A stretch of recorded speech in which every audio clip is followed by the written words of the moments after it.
Good morning, everyone.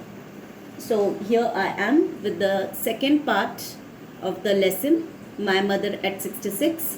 In the first part, we have finished the explanation of the poem, and now we will do the difficult words or the key words from the poem, then the poetic devices, and after that, we will take up a few important questions from the uh, text.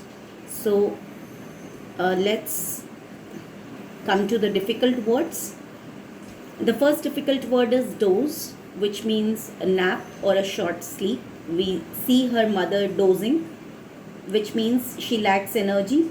She feels tired and she seems inactive. The second word is ashen, which means pale. Ashen also means grey color. The third word is corpse. So the mother is compared with her dead body. She is lifeless, without any energy and enthusiasm, inactive, passive. So that is why she is compared with a dead body. Next word is spilling, which means let out or moving out. And we can see children are full of energy and enthusiasm and they are spilling out of their homes. Happy children spilling out of their homes. Means going out of their homes, moving out of their homes. So the activeness of these children is compared with the lifeless mother. Sprinting, which means moving fast, and we see that the trees have been personified, and the poet has given the phrase trees sprinting. So again, these trees are compared with the old age of the mother. Then next word is worn, which means dim and weak, and the next word is pale, dull or colorless. So these are the difficult words from the poem, and now we will do the poetic devices from the poem. So the literary devices that have been used are simile.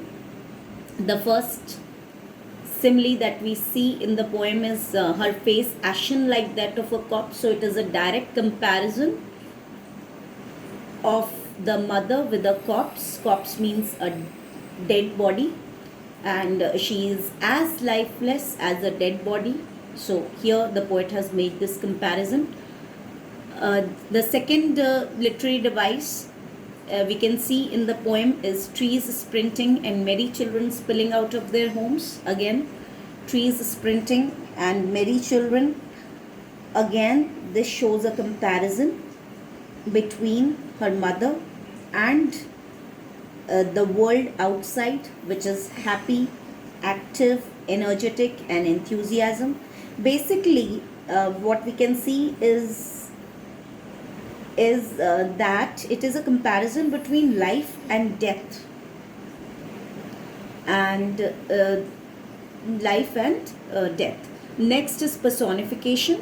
So trees sprinting, the trees have been personified, and as we know that trees do not move. Next is repetition. The word smile has been repeated in the last line, and it signifies that the poet has to make a lot of effort to smile in such a difficult situation. And next is simile, as a late winter's moon. So as a late winter's moon, again it is a direct comparison with the moon, with the winter's moon, which seems dull, pale, lustreless because of the fog and mist that we see in winter season. So these are the poetic devices that have been used in the poem. And next we move to some important questions. So the first question is, what is the kind of pain and ache that the poet feels? So the poet feels the pain and ache that a person feels on separation or death of a near or a dear one. She feels tortured by the fact that she may not see her mother alive again, and she also feels guilty that she cannot take care of her mother at this point of time. And second question is, why are the young trees described as sprinting? Now, the trees have been described as sprinting because they are inside a speeding car, and when the poet looks outside, she sees that the trees are moving in the opposite direction. It seems that the trees are moving, but they are not. So the poet actually wants to present a contrast with her dozing old mother and the sprinting young trees. She wants to show the contrast, how these young trees are so lively and active, and on the other side her mother is so inactive, so lifeless, so dull, so tired, who is so tired and dozing. So she has actually shown a comparison between life and death. Why has the poet brought in the image of the merry children spilling out of their homes? Now, why this image of merry children? Why? Because again, she wants to show that life has two sides. On one side, it is full of activity, youth, young age, and on the other side, it is lifeless. Another harsh reality of life is that there is going to be parting, there is going to be separation, there is going to be death. So it is a comparison between life and death. Her mother is sleeping with mouth open like a dead body, while outside she can see children who are full of activity, full of life, energy and enthusiasm.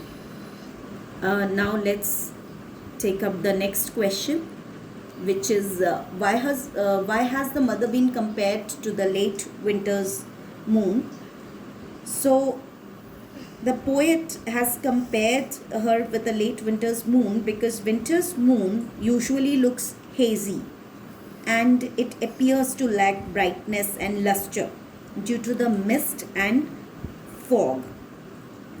So in the same way, the poet's mother, who is terribly old now, looks pale and devoid of any exuberance or enthusiasm. So the poet has made this comparison. Last question. What do the parting words of the poet and her smile signify? The parting words of the poet show her positive attitude. She overcomes her pain, fear, and assures herself and her mother that they would meet again. She is being very brave, which is indicated by the use of repetition in the poem. Smile, smile and smile. As I told you earlier also, that the word has been repeated to show that the writer, the poet, has to put in a lot of effort in order to smile in such a difficult condition. So she ends the poem on a hopeful note, and now I leave you all with some homework, and you all have to make a pen portrait of your grandparents. So make a pen portrait of your grandparents and send it to me positively by tomorrow, and then we will discuss. In case you have any problems, we are going to discuss it in the next lesson. So thank you very much, and Thank you very much, and stay home and stay safe. Thank you.